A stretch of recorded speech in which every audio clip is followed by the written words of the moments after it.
اول حاجه هتنضف مكان العضه بالميه والصابون، وهتحاول كمان انك على قد ما تقدر تحافظ على المكان اللي اتعض ثابت، فهتربطه بعصايه خشب طويله، وده عشان تبطئ من انتشار السم بسرعه في مجرى الدم.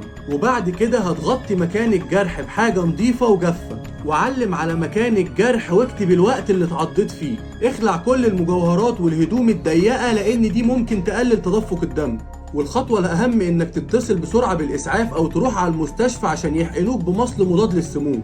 وتجنب تماما إنك تسوق عربيتك بنفسك لو كنت تقدر، ولو ما قدرتش إنك تحصل على الرعاية الطبية اللازمة اشرب طن من المية عشان تقدر تحافظ على نفسك.